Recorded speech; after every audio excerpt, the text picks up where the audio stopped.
Welcome to Sidewalk Surfing, a dive into the CBS 8 archives.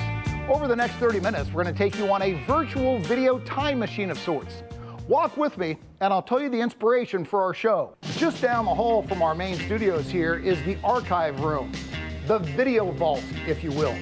CBS 8 is the oldest TV station in town, and therefore we have the richest, deepest collection of film, video, and digital recordings.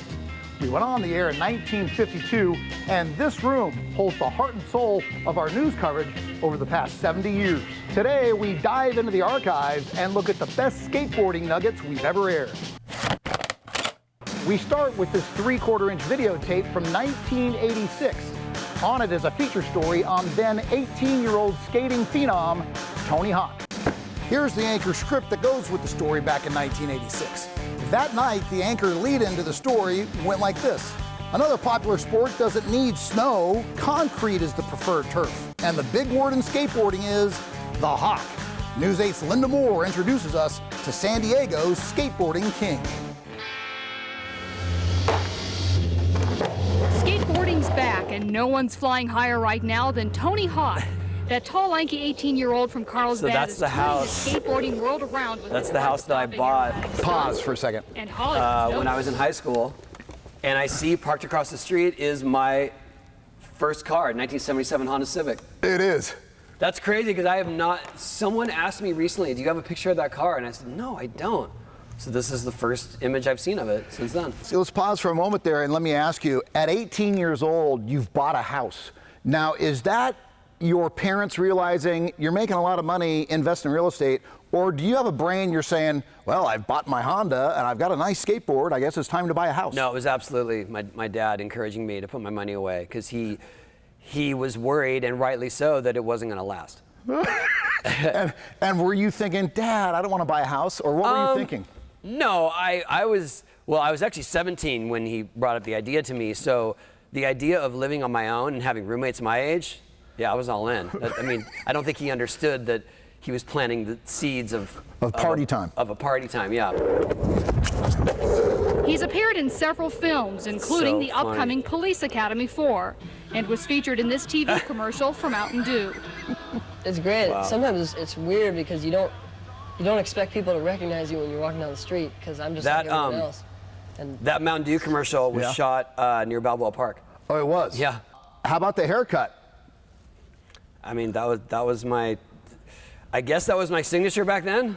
They called it the McSqueeb. The McSqueeb. Yeah. Now, was it inspired by the flock of seagulls, or no? No, it was actually my friend Kevin Staub. He started growing his bangs, and his were like almost down to here. And, yeah. And I just thought it was a cool look, so I copied him and bleached some. Remember Sun In?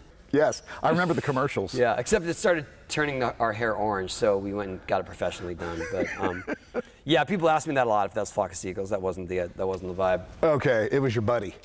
Yeah, pretty much. I think it became a skater look at the time.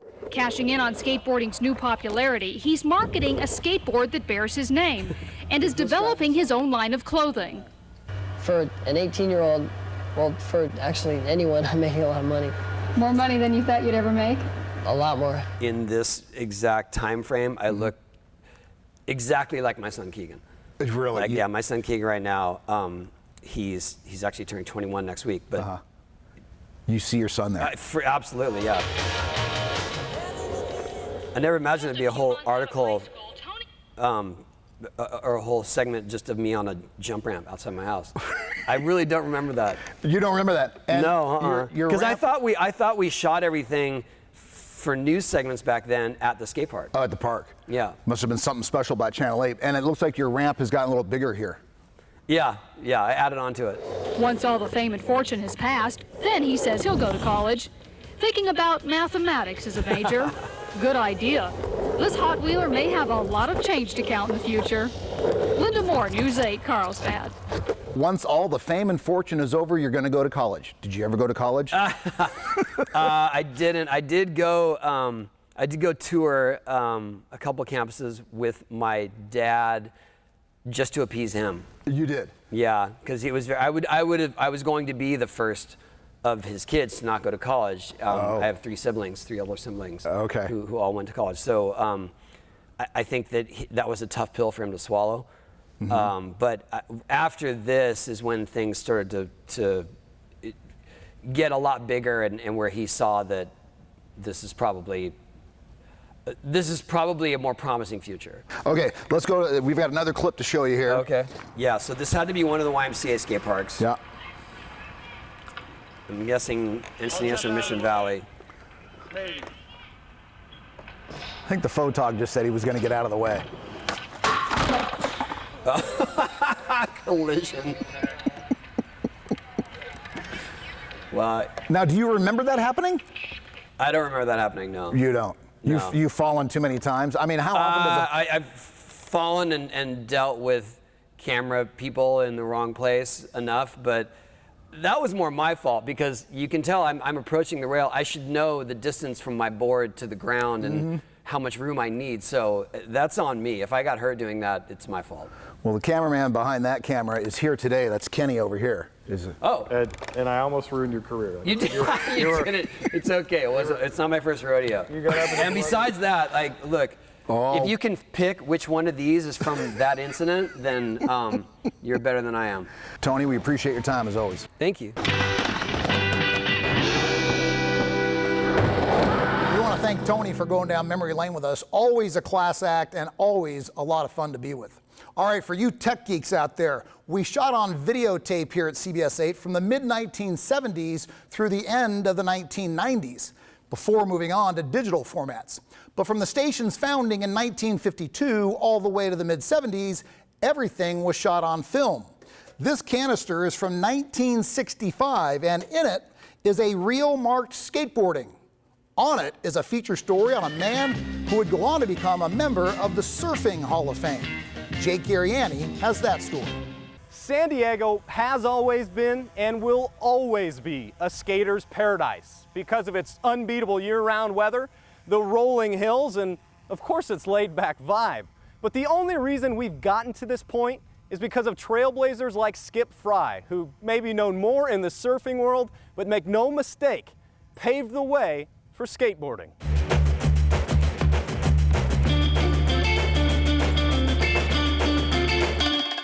When you think about the history of skateboarding, where do you find your place in it?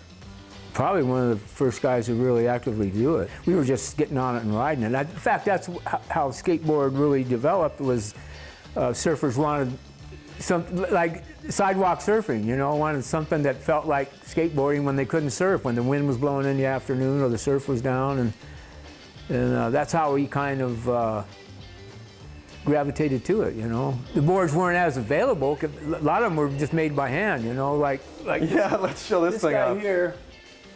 Somebody brought me this, and this is how the first skateboard was actually made. And legend has it that a guy named Peter Parkins from Windansea in the 50s was the first guy to actually nail clamp-on skates to a skateboard, and that was kind of the legend of the beginning of skateboarding, you know, probably in the 50s sometimes. The first ones we made, I had a friend, Willie Phillips. We worked together and we started making them out of plywood, and we noticed the plywood that we were using had a little bend to it and enhanced the performance of the skateboard so much. We kept breaking them though. So not only are you in the Surfing Hall of Fame, 2011, right, but in 2016 you were inducted into the Skateboarding Hall of Fame. That really floored me because I didn't think I had the qualifications, really. I was just an old guy that skated. Like, I'm not doing anything like the modern guys are doing. I want to show you some of this video we've pulled from our archives here, because I think you'll really enjoy it. There's Willie. That's Willie right in the front there. Are you in the middle? Yeah, I'm in the middle. Does this bring back some memories? Yeah, yeah. Well, it's like skiing. Mm-hmm. See, he's got parallel stance. Whoa, look at that. Yeah. The original script for the story when they ran this, they pulled out of the archives too. I took a picture of it. It's where they got Skip Fry right here. And then my favorite line in the entire script is this bottom one. Despite the many competitors, there were no reports of injuries. No, I had a sore butt, man. My last heat, I went right to the bottom, and right when I went past the last gate, the board slipped right out from under me, man. I went right on my butt. You may be the only guy that I've known to make it on a swimsuit edition of Sports Illustrated. Oh, yeah. You know what I'm talking about? Yeah. Look at this guy in the I background. didn't even know that. So you didn't know you were in this? No. It was in Puerto Rico at the World Championships. And they went out and took this photo, and you just happened to be in the background? I just was picking up my board. I had, in the background, I had no idea. And somebody later on said, hey, you're on the cover, only male ever on the cover of Sports Illustrated, I think. What kind of memories come to mind when you see video like this? Road rash. But do you take pride in being one of the guys that kind of helps get this going? I mean, without you guys doing this. I don't know if it's pride. I just did it. You know, I mean, it was just something I had fun doing. I really enjoyed it. And like I said, it went through different periods. Skateboard kind of came and went a couple times. Now it's here for good, you know. Skip was indeed a pioneer of skateboarding, and although the sport has changed immensely since then, the grounds they were built on, quite literally, still remain, waiting for the next great sidewalk surfer. That is awesome film to watch. Again, shot in 1965. Okay, after the break, we are in Encinitas, a breeding ground for the history of skateboarding, home to the YMCA's world-class skateboarding park, and the birthplace of the first wooden halfpipe. We catch up with the creator right after the break.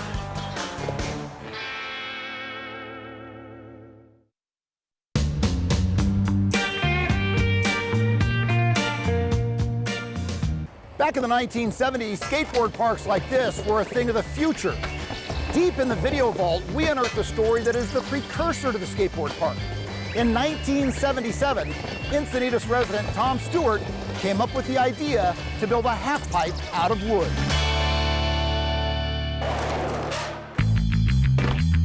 The sight of today's mega ramps has become commonplace. 45 years ago, this ramp grabbed everyone's attention. Tom Stewart's skateboard ramp is practically a tourist attraction in his Encinitas neighborhood. To our knowledge, the first skateboard halfpipe was built right in San Diego's backyard. Out of service, it looks like the beginnings of a futuristic sculpture. During a skateboard session, it looks downright dangerous. This was 1977, the brainchild of now 66-year-old Tom Stewart. I stumbled into this idea. There was, I wasn't just me, there was other people that were participating in creating and designing the half-pipe skateboard ramp. Stewart and his buddies got the idea after discovering the thrill of riding huge concrete pipes in the Arizona desert that had yet to be buried. It was a trippy experience. Oh my gosh. And then you'd have to walk back while skaters are going up. So it was, definitely saw some blood at that time. Oh my gosh. All these pipes were sitting out in the desert, and we'd go out there and camp. And I go, well, this is cool. I can't take a pipe home. Why don't we make one out of wood? Stewart built the ramp out of about $250 worth of plywood and nails. After his ramp started drawing large numbers of skaters and onlookers, Stewart put on his entrepreneurial hat. Realizing he had created a hot commodity, he got a business license and recruited his architect brother to draw blueprints of the ramp. What did it cost to buy a set of blueprints? It was $19.95 for a full set of working plans and templates. Along with that, you got 2 Rampage stickers. Oh, nice. You got the Rampage poster. And do you remember how many of these blueprints you sold? Thousands and thousands, Tom placed advertisements in skateboarding magazines and received orders from as far away as Germany and France, along with letters from people thanking him for helping to create a skateboarding culture in corners of the world that didn't previously have one. These days, Tom plays in a blues band and promotes blues festivals. His place in skateboard history is music to his ears. What was your reaction when Barb sent you our story from 1977 and you watched it? I went, oh, beep. It was as cool as anything. Such a long time ago. It's another life for me. And I look at my video of myself and what a young man I was. And, You know, it's cool. I resemble my son. You know. Really? Yeah. You see your son I there? personally don't think I've changed at all. Nah. Yeah, that's funny. Body flow and movement, and it keeps you in good condition. 45 years ago. Yeah. Seen it. Yeah. Let alone looking at my change of physical appearance. It blew me away. It was almost, you know, kind of sentimental to me. You know? Sure. And I thought it was cool. So do you enjoy drumming more or skating back in the day more? Drumming. Tom says he received orders for the half pipe from all 50 states and 30 countries worldwide. The property where he built the first half pipe looks nothing like it used to, but it is here the half pipe was born. Let's fast forward 45 years. Jake Garriani has the story on one of the nation's rising stars. She's as eclectic as she is talented.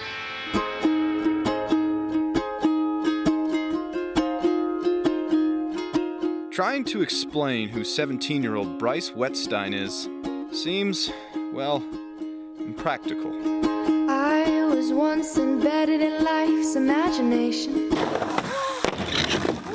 Why do one thing when there's a whole nother world out there? Not to mention worlds, like the plural of worlds, you know? And sometimes we step on worlds we don't even know, and I realized pick that up and put it into the other thing, and it can be, you know, together it can clash and make the most beautiful thing. The Encinitas native is the nation's #1 ranked women's park skateboarder. Aside from being one of the best skateboarders around, she's a varsity volleyball player at San Diego High, a star surfer, and a musician.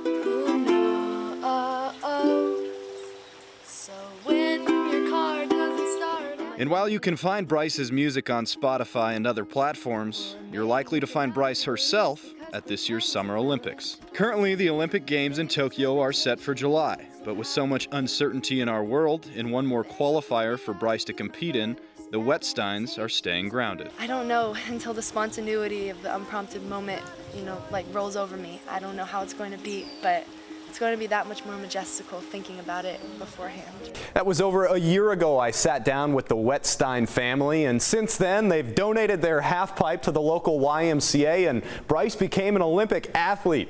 So I thought it was only right to catch up with her once again, the only way we know how.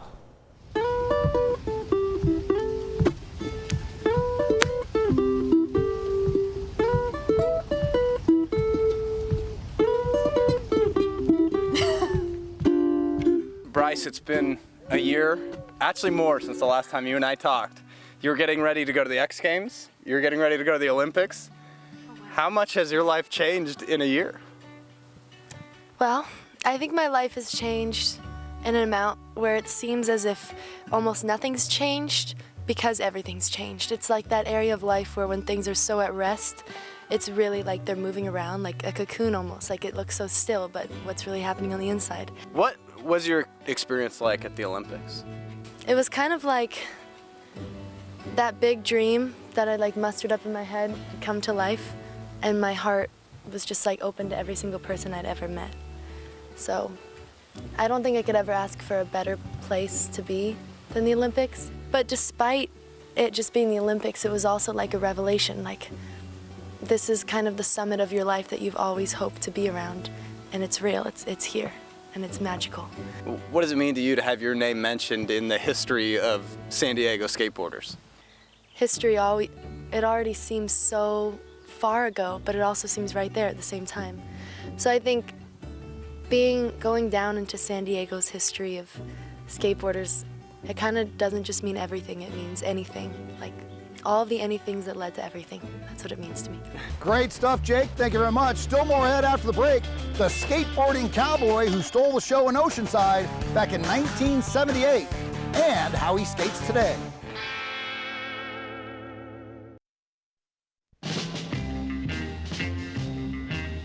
Back in 1975, Skateboarder magazine reported that Russ Howell had done more than anyone to promote the credibility of the sport by ushering it into the dance art form stage. At 5'3", Howell was short on stature, but long on character. Our Marcus Greaves brings us up to speed on Howell, who can still pull off some of his tricks, even though he's in his 70s. Yeah, thanks, Sean. Russ Howell is an absolute legend. A lot of people consider him to be the first true professional skateboarder. He set an unofficial record with 163 consecutive 360-degree spins on his board. That is crazy. But back in 1978, he stole the show right here at the Oceanside Pier. He was a standout star at the Oceanside National Pro-Am. Being a short little feller, I don't know if you've noticed that or not, you know, I'm about this tall, and that's really short on a 1 to 10 scale. Russ Howell competing in a freestyle skate competition. Howell is called Grandpa because at age 28, he's old for the sport. He's also one of freestyle's pioneers. Grandpa or not, Howell is still up to his old tricks 4.5 decades later. I had never seen that clip before, and for me it reminded me of why I first started skateboarding. After seeing the video online, Howell contacted CBS 8 to let us know he was the groovy guy shredding in that cowboy hat. I wanted to promote skateboarding as a professional sport. Back then we were doing a lot of shows, traveling the world, getting all over, and just sharing the stoke. And apparently it paid off because people are still skateboarding. A two-time world champion and member of the Skateboard Hall of Fame, Howell has competed and won competitions all over the world and continues to compete to this day. Sport is an open window to the rest of the world. It provides social mobility. Not even a recent hip surgery can keep him off his board. I got a new hip replacement. I'm part machine, part human, still skateboarder. You know, a lot of people would say, oh, I just had a hip replacement, I can't skate anymore. Well, you never let the things that you cannot do in life interfere with the things you still can do. And I love skateboarding. And if you can't tell, he's a pretty positive guy. He says a big part of that was just being lucky enough to live out his passion. Don't live your life flatline. Live it with passion and always be enthusiastic. And you saw Russ doing handstands on his board. He actually holds the Guinness World Record for the longest handstand on a skateboard at 2 minutes. But he thinks he could have went longer if he was able to go downhill. But the Guinness World Record team only allowed him a 30 by 30 foot area. That's still pretty impressive for me. But hey, John, in Oceanside, Marcus Greaves, I'll send it back to you. Thank you, Marcus, and thank you for joining us as you get ready to go out there and surf the sidewalks. May your drop-ins be true and your kickflips be clean.